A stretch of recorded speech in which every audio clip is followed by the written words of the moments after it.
Humanity was now part of the Galactic Council, even if only on trial. The hard part was just Part 5. Trial by fire. 3 weeks after the Council vote, the Krethik swarm launched its main offensive. 5 systems came under attack simultaneously, each assault coordinated with devastating precision. The Council fleet, spread thin across hundreds of systems, struggled to respond. Command structures broke down as different species argued about priorities and tactics. Ships arrived late or not at all as delegates debated jurisdictions and legal authorities. The human fleet, now officially designated as Special Response Force Terra, operated independently under Admiral Hyun's command. They had been assigned to protect Council space, and they took that mission seriously. When the attacks began, Hyun didn't wait for Council approval. He split his fleet into battle groups and sent them to where they were needed most. Commander Jiwon Park led Battle Group Alpha to the Moran colonies, a peaceful species of traders who had never experienced warfare. The Morans were similar to the Velthera, herbivores from a garden world, but they were even more sheltered. They had joined the Council only a century ago and had contributed mainly through economic trade, rather than military service.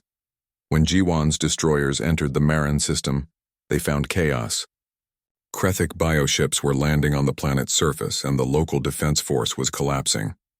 The Morans had orbital defense stations, but they were designed to defend against pirates and smugglers, not against a coordinated invasion. The bioships were tearing through them like paper. All ships, battle stations, Jiwon ordered. Destroyers form firing line. I want targeting solutions on every bioship approaching the planet.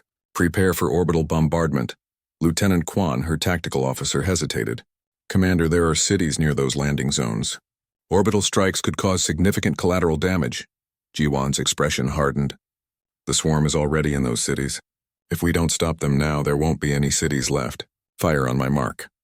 The human destroyers opened fire with kinetic weapons. Massive tungsten rods accelerated to orbital velocities. The impacts were devastating, each rod releasing energy equivalent to a small nuclear weapon. Entire Krethik landing zones were obliterated in seconds. Buildings collapsed, fires spread, but the bioships were destroyed. Within minutes, Jiwon received an angry transmission from the Moran government. Human Commander, you're destroying our infrastructure. Cease fire immediately. Jiwon responded with controlled patience. Your infrastructure can be rebuilt. Your people cannot be brought back from the dead. The swarm doesn't take prisoners. They consume everything. Every second we delay costs more lives. She cut the transmission and continued the bombardment. Battle Group Alpha systematically eliminated every Krethik landing site, then moved to destroy the bioships in orbit. The battle lasted 6 hours, and when it was over, the Maran colonies were saved. But large portions of 3 cities were damaged, and the Maran government filed a formal complaint with the Council about excessive force. Jiwon's report was blunt and unapologetic. You can rebuild cities. You cannot resurrect the dead. The swarm was eliminated with minimal civilian casualties. Mission accomplished. Meanwhile, Major Taeyang Choi led his fighter wing into the Kelthros Nebula, pursuing a Krethik hive ship that was using the dense gas clouds for cover. The nebula was officially designated as a no-fly zone by Council regulations. The magnetic fields and radiation made navigation extremely dangerous, and most species considered it suicide to fly through. Taeyang studied the sensor data and made his decision. All fighters follow me in. Stay tight on my wing. Use your instruments, not your eyes. The nebula will scatter sensors, but we can track the hive ship by its heat signature. His squadron of 20 fighters dove into the swirling gas clouds. The visibility dropped to almost zero. Radiation warnings blared in their cockpits. Council observers watching from a safe distance expected to see the human fighters torn apart by magnetic storms or crash into hidden asteroids. Instead, the humans flew through the chaos like they were born in it. They used the nebula's interference to mask their approach, getting within weapon range before the hive ship detected them. Taeyang locked his missiles on the massive bioship's weak points and fired. All wings concentrate fire on the birthing chambers. We kill this thing now or it'll spawn 10,000 more bioships. The missiles struck home and the hive ship began to die. But it didn't go quietly. The bioship released hundreds of smaller organisms, suicide drones designed to take enemies with them. Taeyang's squadron engaged in a desperate dogfight inside the nebula, flying blind, relying on instinct and training. 8 fighters were destroyed. 8 pilots died in the chaos of the nebula, but the hive ship was eliminated, and with it the future of 10,000 bioships that would never be born.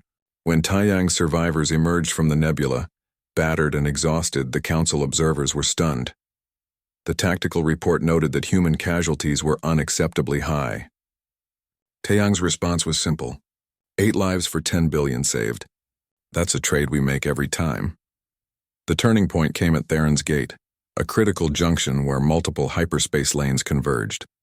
If the swarm took Theron's Gate, they would have a direct route to the Council's core worlds. The Council assembled its largest fleet in centuries, pulling ships from across their territory. Over 300 vessels from 20 different species gathered to defend the gate. The swarm sent its largest force yet, over 50,000 bioships, including massive hive carriers that had never been seen before.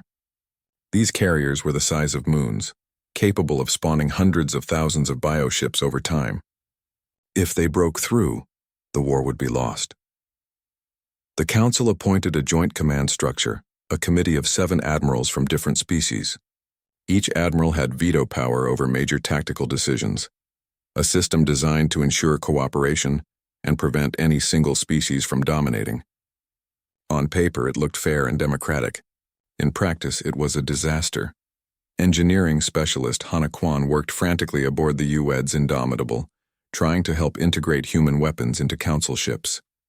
Most alien vessels couldn't handle the power requirements or structural stress of human weapon systems. The recoil from railguns would tear most Council ships apart.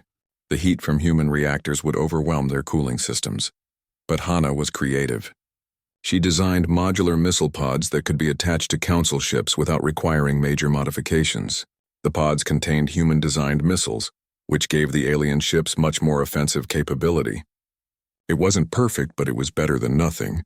"Will this be enough?" asked a Pinari engineer working with her. Hana looked at the massive swarm force on the sensors. "Honestly, probably not, but it's all we can do in the time we have." The Battle of Theron's Gate began badly and got worse. The Council fleet moved to engage, but the Joint Command immediately fell apart. The 7 admirals couldn't agree on basic maneuvers. One wanted to form a defensive sphere. Another insisted on an offensive wedge. A third demanded they fall back and wait for reinforcements. While they argued, the swarm attacked. Entire battle groups were caught out of position and destroyed. Ships collided with each other because different admirals gave conflicting orders. The defensive line fractured within the first hour. By the 4th hour, over 100 Council ships had been destroyed, and the swarm was pushing through toward the populated worlds beyond. Admiral Hyun watched from the Indomitable, his frustration growing. He had warned the Council about command by committee. Now he was watching it fail in real time. He made a decision that would either save the fleet or end his career. All human ships break formation. "We're going in." His operations officer looked shocked. "Admiral, we don't have authorization. The Joint Command specifically ordered us to hold position." "The Joint Command is getting everyone killed," Hyun replied coldly. "I'm not going to sit here and watch. All ships prepare for assault formation. We're going straight through the center of their line, target the hive carriers. If we can kill those, the rest will fall apart."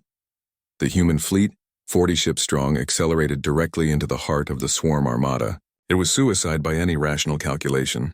The swarm had overwhelming numbers, and the hive carriers were protected by thousands of bioships.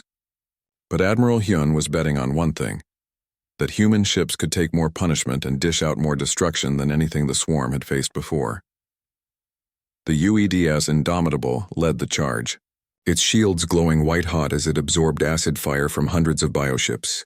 Its main guns fired continuously, each shot punching through multiple targets.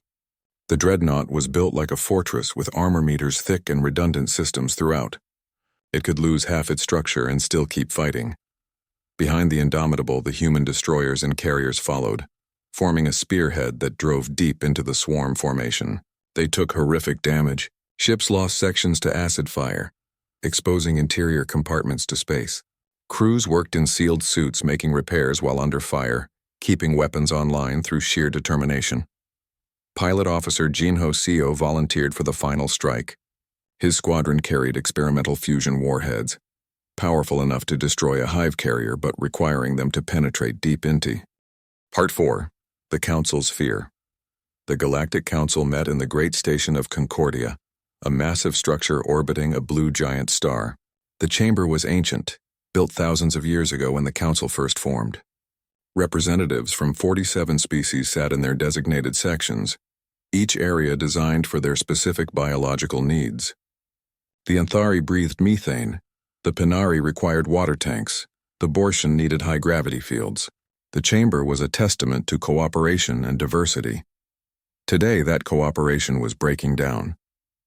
High Archon Velis stood at the central platform, his image projected to fill the chamber. Beside him, holographically present, stood Ambassador Yunji Han, Earth's first official representative to the Council. She wore a simple gray suit, her silver hair tied back, and her expression was calm but alert. Behind her, visible on screens, were Admiral Hyun and Commander Jiwon Park, representing Earth's military. Legate Korshin of the Anthari Collective rose to speak. The Anthari were an ancient species, masters of bureaucracy and politics. They had guided council policy for millennia, always working from the shadows, always manipulating events to their advantage. Korshin was tall and thin, with multiple arms and eyes that could see across several spectrums. This council has stood for 10,000 years, Korshin began, his voice smooth and practiced. We have maintained peace through careful consideration, through restraint, through wisdom. And now High Archon Velis asks us to violate our most fundamental principle. He asks us to contact a quarantined species, to bring them into our community despite their obvious danger. Korshin activated a holographic display showing the Battle of Velthar Prime. The images were brutal, showing human ships tearing through the Krathic swarm with overwhelming force. Nuclear explosions, railgun impacts, fighters ramming into bioships. The violence was shocking to species who had not seen real warfare in centuries. Look at this, Korshin continued. This is how they fight. Not with precision or restraint, but with overwhelming brutality. They use nuclear weapons as standard ammunition. They sacrifice their own pilots without hesitation. They destroy everything in their path. Is this the kind of species we want in our council? Murmurs of agreement rippled through the chamber. Many council species were frightened by what they had seen. The humans were too violent, too aggressive, too willing to embrace destruction. Ambassador Yunji Han waited patiently for Korshin to finish. She had been chosen for this role because of her experience, not just as a diplomat but as a survivor. She had lived through the resource wars, had seen humanity at its worst and at its best. She knew what needed to be said. Legate Korshin, Yunji began, her voice clear and steady. You speak of brutality. Let me tell you about brutality. When the Krathic swarm attacked Velthar Prime, the Galactic Council voted to monitor the situation. You watched as 3 colonies fell. You watched as 12 billion Velthara died. You had the power to help, but you chose not to because it was too risky. She paused, letting her words sink in. We traveled 4 days at maximum speed, pushing our drives to their limits.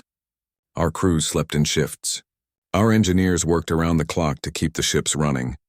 We arrived and we fought because people needed help. You call that brutal? Korshin tried to interrupt, but Yunji continued, her voice growing stronger. You want to talk about violence? Let me show you violence. She activated her own display showing Earth's history. The wars, the conflicts, the moments when humanity had almost destroyed itself. Images of devastated cities, of mushroom clouds, of mass graves. The council chamber fell silent, shocked by the scale of human self-destruction. We have fought wars that killed billions of our own kind, Yunji said. We developed weapons that could end all life on our planet, and we came within minutes of using them. We faced extinction dozens of times, not from outside threats, but from ourselves. Do you know why we survived? She looked around the chamber, meeting the eyes of as many representatives as she could. We survived because we learned. We learned that violence is a tool, not a way of life. We learned to channel our aggression into protection instead of destruction. We learned that the strong have a duty to protect the weak. She changed the display to show Earth's current state, cities filled with billions of people living in peace, space stations and colonies spreading across the solar system, scientists working on problems, artists creating beauty, children playing in parks. This is humanity now. We're not perfect. We still have conflicts and problems. But we're trying. We're building something better. A representative from the Bortian Confederation spoke up. The Bortian were a militaristic species by council standards, though nothing compared to humans. Ambassador Han, we understand your intentions may be good, But your capabilities are frightening. Your fleet destroyed 10,000 Krathic bioships in 4 hours. The Council fleet has been fighting the swarm for years with mixed results. How can we trust that you won't turn those weapons against us? It was a fair question, and Yunji had expected it. Because we don't want your worlds. We don't want to conquer or dominate. We want to be part of something larger than ourselves. For our entire history, we've been alone, fighting among ourselves. Now we know we're not alone. Now we have a chance to be part of a galactic community. Tactical analyst Wu Jinbei stepped forward, appearing on the screens.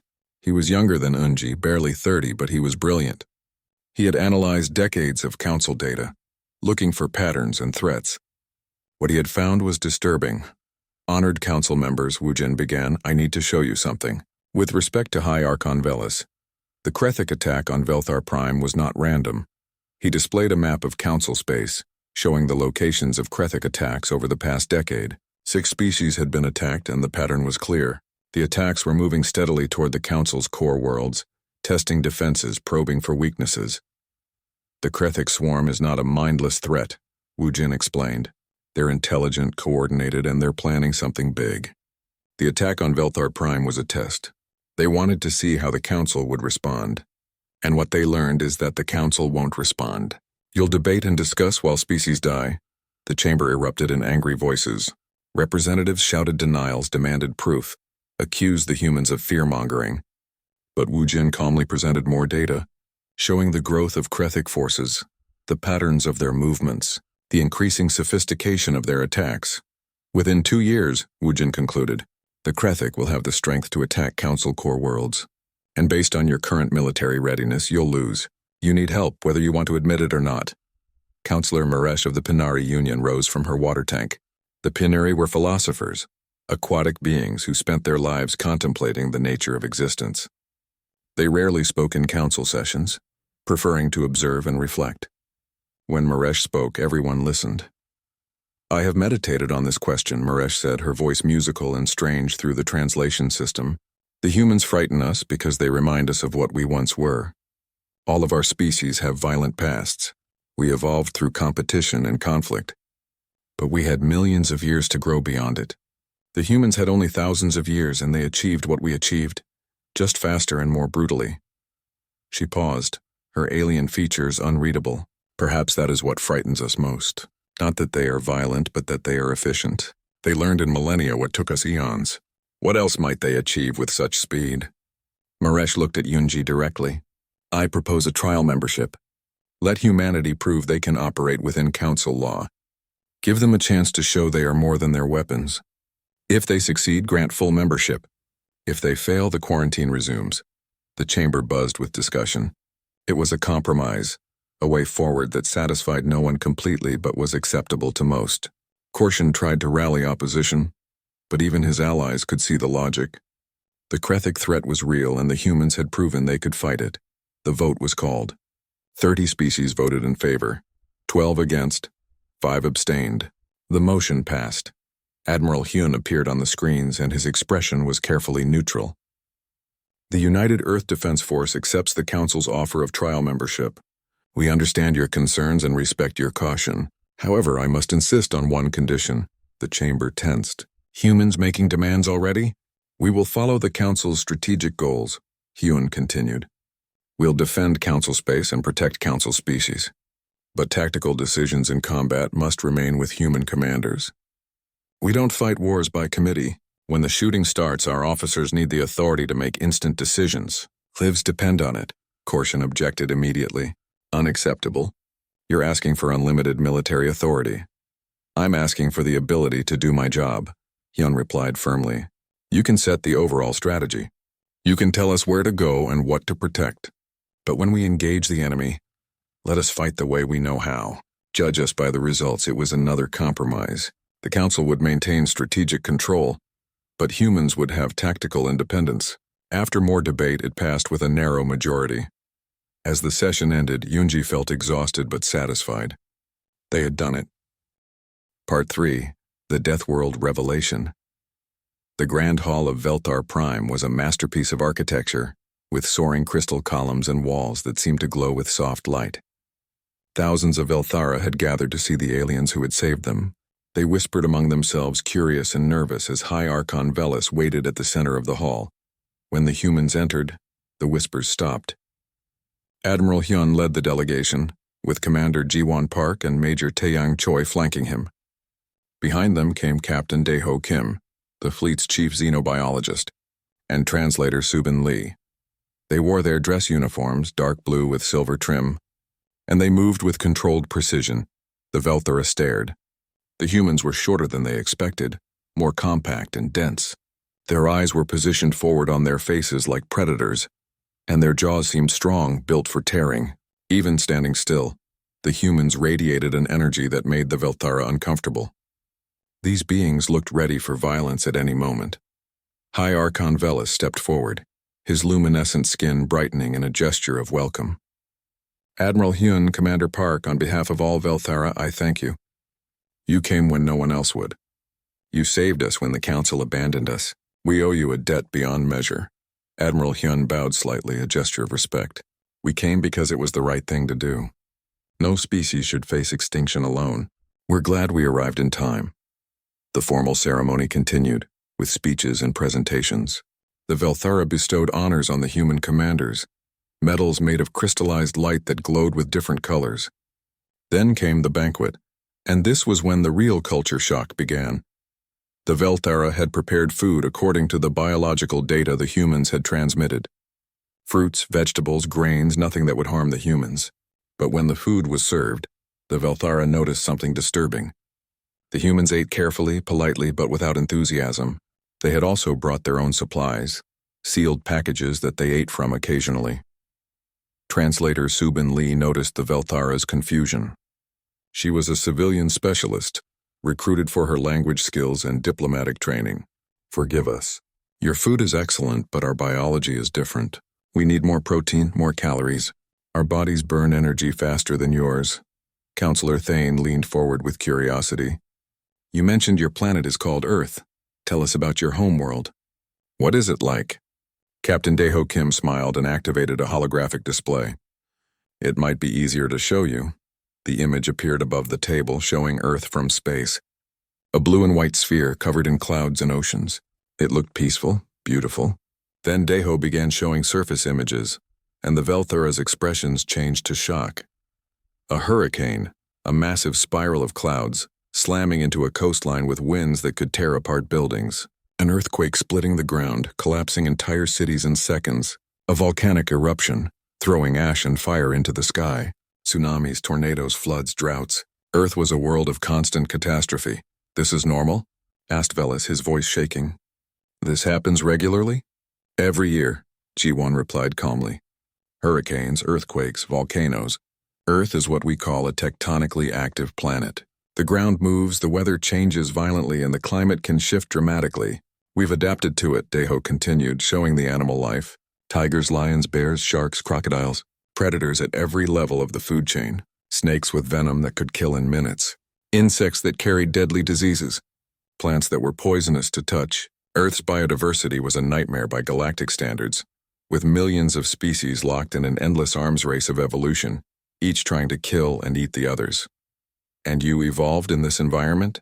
Thane asked, horror clear in his voice. Earth is classified as a Class 12 death world, Dae-ho explained. We didn't know there was a classification system until we accessed your databases through our stealth probes. Apparently most garden worlds like Velthar Prime are Class 1 or Class 2. Earth is one of the most dangerous habitable planets ever recorded. He showed more data. Earth's gravity was 3 times stronger than Velthar Prime's. A Velthara trying to walk on Earth would be crushed within hours. Earth's oxygen content was 21%, toxic to most council species who had evolved in atmospheres with only 5 to 10% oxygen.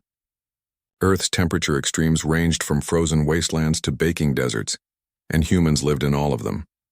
But the worst part, Dae-ho continued, is not the planet, it's us.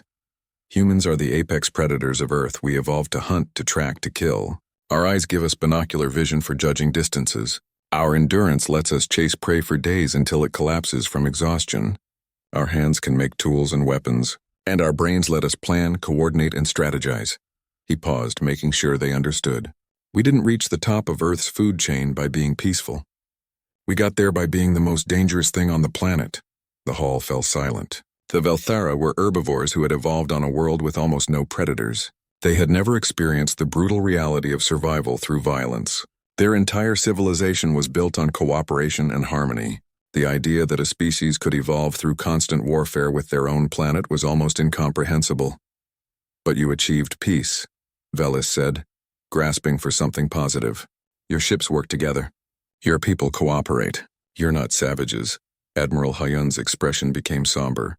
We achieved peace, yes, but not through evolution. We achieved it through 10,000 years of warfare against each other. We had to learn cooperation the hard way through blood and suffering. He activated another display showing human history. The wars, the conflicts, the empires that rose and fell. The world wars that killed hundreds of millions. The nuclear weapons that could sterilize continents. The resource wars that nearly destroyed civilization. Every weapon in the human fleet had originally been designed to kill other humans. We almost destroyed ourselves dozens of times, Hyun continued. But each time we stepped back from the brink, we learned to channel our violence into protection instead of destruction. We learned that cooperation was stronger than competition. It took us millennia, but we learned. Taeyang spoke up, his voice carrying the weight of experience. Every human in our fleet is a volunteer. We don't force anyone to fight. But when we do fight, we fight with everything we have. Because we know what happens when you lose. We've lost before many times and we remember. Subin added more context, trying to help the Velthara understand. Human culture is filled with stories about struggle, about overcoming impossible odds, about sacrifice for the greater good. We don't glorify violence for its own sake. We glorify the willingness to stand between innocent people and harm. That's what drove us to answer your call. Counselor Thane asked the question that everyone was thinking. If you're this powerful, why hasn't the Galactic Council contacted you? They've been observing your planet for thousands of years, according to our records. Why the quarantine? Admiral Hyun smiled, but there was no humor in it. Because they're terrified of us. They watched us develop nuclear weapons and waited for us to destroy ourselves. When we didn't, they kept waiting, hoping we'd fail somehow. They quarantined us because they couldn't predict what we'd do. A species that evolved through constant warfare and somehow achieved peace? That's unprecedented in their experience. He leaned forward, his eyes intense. They were right to be afraid. We are dangerous. We've proven that in the last 4 hours. But being dangerous doesn't mean being evil. It means having the power to protect those who can't protect themselves. High Archon Velis felt his understanding of the universe shifting. For his entire life, he had believed the Council's teachings that violence was primitive, that advanced species evolved beyond such things. But here were the humans, more advanced than the Velthara in many ways, and they had mastered violence rather than transcending it. The Council abandoned us, Velis said slowly. They left us to die because helping us was too risky. But you came. You risked everything for people you'd never met. Because that's what civilization means, Jiwon said firmly. Not just building cities and ships. It means protecting each other, even when it costs us. Especially when it costs us. Velis made a decision in that moment, one that would change galactic history. Then we will sponsor your admission to the Galactic Council. You saved our species when they would not. We owe you not just gratitude but advocacy. The Council needs to know that humanity exists and that you're not the monsters they fear. Admiral Hyun nodded slowly. We accept. But I'll be honest, High Archon. The Council will fight this. They'll call us dangerous, unstable, violent. And they won't be entirely wrong. We are all those things. The question is whether they can see past their fear to recognize what we can offer. As the banquet concluded, the humans and Velthara talked late into the night, sharing stories and beginning to build understanding. The Velthara learned about human art, music, literature, and philosophy. They learned that humans could be gentle and compassionate, that they valued beauty and peace. But they also learned that when humans loved something, they would fight to the death to protect it. And that made all the difference. Part 2. First Contact and Culture Shock. The human fleet dropped out of quantum slip at the edge of the Velthar system, and what they saw made even the veterans pause. Thousands of Krethic bioships filled the space around Velthar Prime like a swarm of locusts. Each bioship was a living creature, bred for war, covered in organic armor and armed with acid launchers that could dissolve metal in seconds. They moved with disturbing coordination, their hive mind directing them as one massive organism. Mother of God, whispered Major Taeyang Choi from his fighter cockpit. There must be 10,000 of them. Admiral Hyun stood on the bridge of the Indomitable, his expression calm but his mind racing. He had fought in dozens of battles but never against an enemy like this. The Krethik were not ships with crews that could be reasoned with or frightened into retreat. They were biological weapons and they would fight until destroyed. Scan the Velthara fleet. What's their status? Hyun ordered. Reading 73 Velthara ships still in fighting condition, reported the tactical officer. They're clustered around the planet trying to form a defensive screen. Their shields are failing. Estimate they have less than an hour before the swarm breaks through. Hyun made his decision instantly. All ships battle formation Delta, carriers to the rear, destroyers form the screening line, and Indomitable takes point. Prepare all weapon systems. We're going straight through the middle of that swarm. In the Velthara command center, High Archon Velis watched as new contacts appeared on his sensors. For a moment, hope flared in his chest, but then he saw the readings and his hope turned to confusion. These ships were massive, far larger than any Velthara vessel. But more disturbing was how they were designed. The alien ships were covered in weapons, layer upon layer of gun batteries and missile tubes. They looked like flying fortresses built for one purpose only. We're receiving a transmission, said Thane. Audio only. A voice came through, speaking in accented but understandable Galactic standard. Velthara Fleet, this is Commander Jiwon Park of the United Earth Defense Force. We received your distress call. Pull back to defensive positions around your planet. Form a shield wall to protect your civilians. We'll handle the swarm. Velis felt confusion. Handle the swarm? These aliens spoke as if fighting 10,000 bioships was a simple task. Identify yourselves. What species are you? There was a pause, then the voice responded. We're human. We're from a planet called Earth, and we're here to help. The name meant nothing to Velis, but he had no time to question. The Krethik were pushing forward again, and his ships were dying. We'll do as you suggest. But please hurry. We cannot hold much longer. What happened next became a legend among the Velthara, a story told with both awe and fear for generations. The human fleet did not slow down as it approached the swarm. The massive dreadnought at the front simply accelerated, its shields glowing as it absorbed the first wave of acid fire. Then its main guns opened fire. The railguns made no sound in space, but their effect was devastating. Tungsten rods accelerated to incredible speeds punched through bioship after bioship, each round passing through multiple targets. The bioships that were hit simply exploded, their organic bodies unable to withstand the kinetic impact. Within seconds, the human dreadnought had carved a path of destruction through the swarm. Behind the dreadnought, the destroyers opened fire with their missile batteries. Nuclear-tipped warheads streaked toward the densest clusters of bioships and detonated. The explosions vaporized everything within a kilometer radius. The Velthara had never used nuclear weapons in space combat. They considered such weapons barbaric and excessive. The humans used them as standard ammunition. Launch fighters, Admiral Hyun ordered. Target the command organisms. Cut off the hive mind coordination. From the carrier bays, hundreds of human fighters poured into space. Major Taeyang Choi led the first squadron, his voice clear over the combat channel. All wings, this is Falcon Leader. Remember your training. These things are tough but stupid. Use your speed and hit the weak points, the joints where the armor plates meet. Go for the brain clusters. The Velthara pilots watched in amazement as the human fighters executed maneuvers that should have been impossible. The acceleration forces would kill most species, but the humans wore special compression suits, and their bodies were built to withstand punishment. They twisted and rolled, dodging acid sprays, flying so close to the bioships that they were sometimes only meters away. Taeyang locked his targeting system on a large bioship, one that his sensors identified as a command organism. He fired his missiles and pulled up hard, feeling the G-forces press him into his seat. The missiles hit perfectly, exploding inside the bioship's nerve cluster. The creature convulsed and died, and instantly a dozen nearby bioships lost coordination, drifting aimlessly. That's how you do it, Taeyang shouted. Take out the commanders and the workers go stupid. But the swarm was not defenseless. A wave of acid fire caught one human fighter, melting through its armor. The pilot, Lieutenant Hana Kim, felt her controls die as the acid ate through her systems. She had seconds to decide. Falcon Leader, this is Falcon 7, I'm hit. Controls are gone. Going to ram the big one. -7. Eject now. Taeyang ordered. Already lined up. See you back on the ship. Hana's voice was calm, accepting.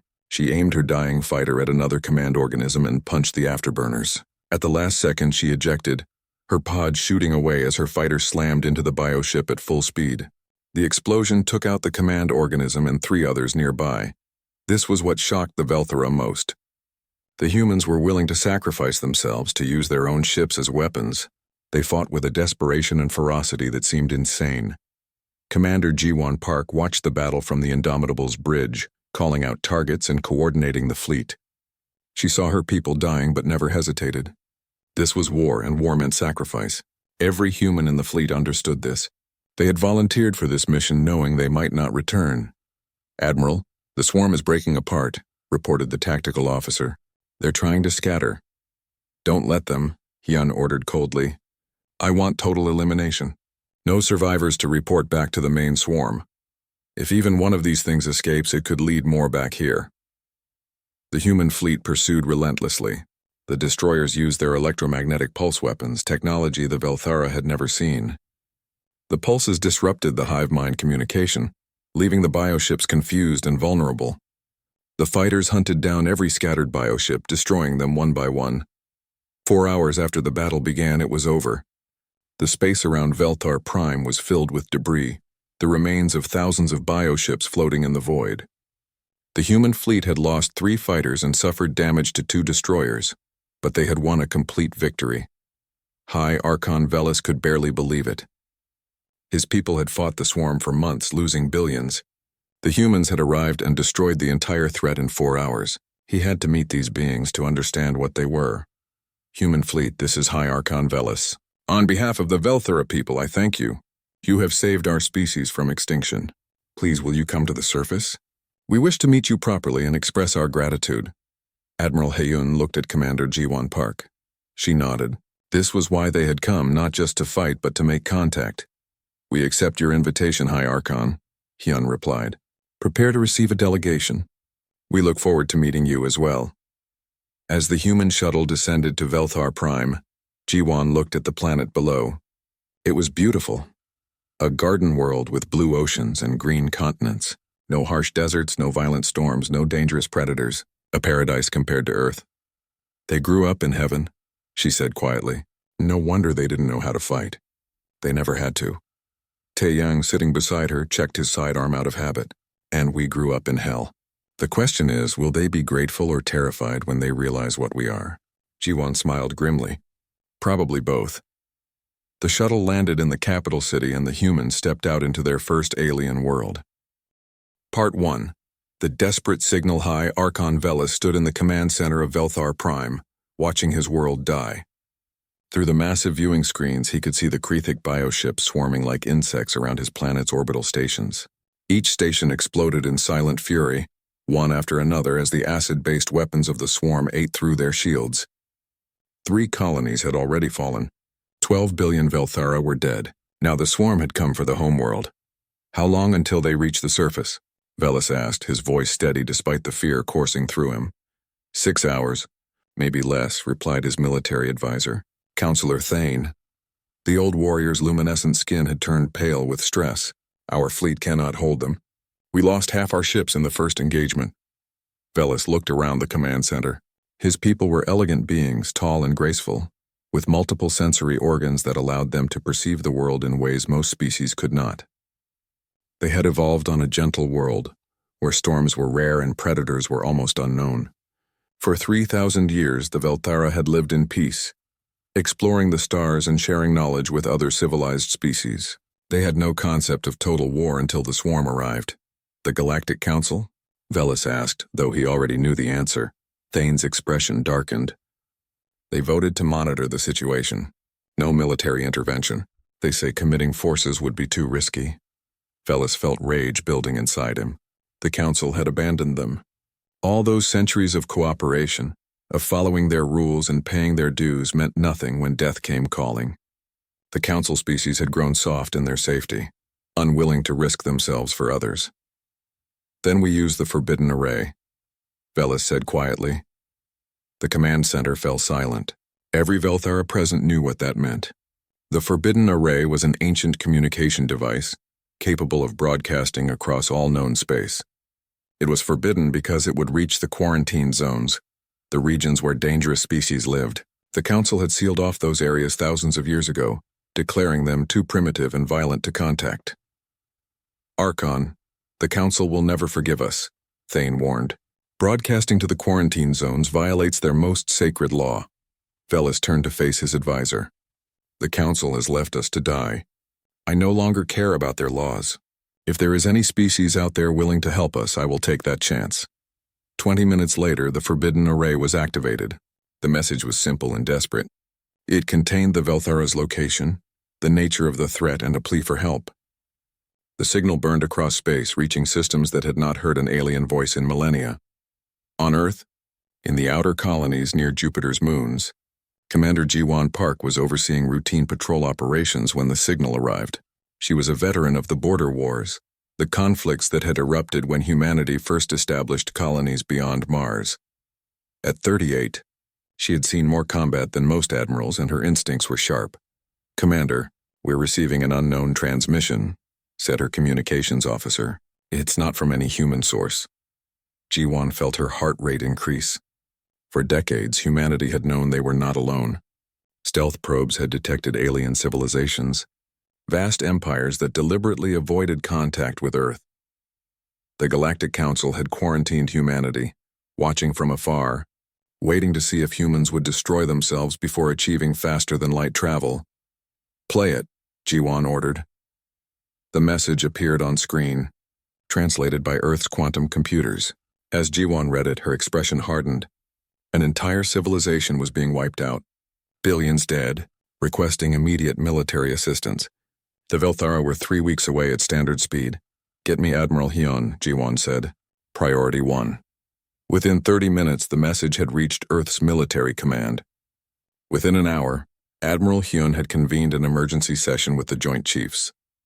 The debate was brief but intense. "This could be a trap," argued General Roberts. "We know nothing about these Velthara or this Krethic swarm." Admiral Hyun was a man in his 60s, with gray hair and eyes that had seen humanity's worst conflicts. He had commanded fleets during the Resource Wars, the brutal conflicts that nearly destroyed Earth before the United Nations finally established real authority. He knew war in all its horror. "It's not a trap," Hyun said firmly. "This is a genuine distress call. A civilization is dying, and they're desperate enough to break their own laws by contacting us. Even if it's real, why should we help them?" asked another general. "These aliens have kept us isolated for years. They treat us like dangerous animals." "Because they're right to fear us," Hyun replied. "We are dangerous, but that doesn't mean we're monsters. If we have the power to save billions of lives and we choose not to, then what does that make us?" The vote was close, but it passed. The United Earth Defense Force would respond to the distress call. Within 6 hours, the 3rd Battle Fleet was mobilized. 12 carrier-class warships, each capable of housing 100 fighters. 40 destroyers bristling with railguns and missile batteries. And the pride of human engineering, the dreadnought UEDS Indomitable, a vessel so heavily armed and armored that it had been nicknamed the Sledgehammer. The fleet's composition reflected humanity's brutal history. Every weapon system had been designed to kill other humans. The railguns could punch through mountains. The nuclear missiles could sterilize continents. The electromagnetic pulse weapons could disable entire cities. Humanity had spent 10,000 years perfecting the art of warfare, and now they would turn those weapons against a threat from the stars. Commander Jiwan Park was assigned to the flagship, serving as Admiral Hyun's tactical advisor. As she boarded the Indomitable, she felt the weight of what they were about to do. This would be humanity's first official contact with alien life. They would either be remembered as saviors or as the Deathworlders the galaxy feared. "All ships report ready, Admiral," reported the operations officer. Hyun nodded. Lieutenant Minji Song opened a channel on all frequencies. "Broadcast in the clear." Minji, a young communications officer with barely 2 years of service, felt her hands shake as she prepared the message. She was about to speak the first official words from humanity to an alien species. "Channel open, Admiral." Hyun spoke clearly and simply. "To the Velthara Empire, this is Admiral Hyun of the United Earth Defense Force. We have received your distress call. Our fleet is en route to your location. Hold your position. Protect your civilians. Help is coming," the message was sent. Across the void of space, it would reach the Velthara in hours. The human fleet using their experimental quantum slip drives would arrive in 4 days instead of 3 weeks. It was technology the Council didn't know humans possessed, developed in secret over decades of isolation. As the fleet entered quantum slip, the stars stretched into lines of light. Jiwon stood on the bridge watching the display.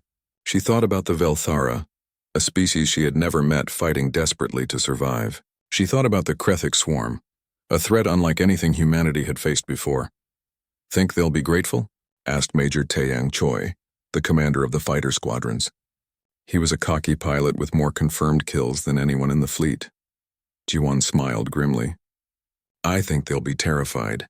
We're about to show the galaxy what happens when you evolve on a death world. We're about to show them what humanity can do when we're angry." The fleet raced through quantum slip, carrying humanity's answer to an alien cry for help. Behind them, Earth watched and waited. Ahead of them, the Velthara fought and died. And somewhere in between, the galaxy was about to learn that the Deathworlders were no longer content to remain in quarantine. The age of humanity had begun.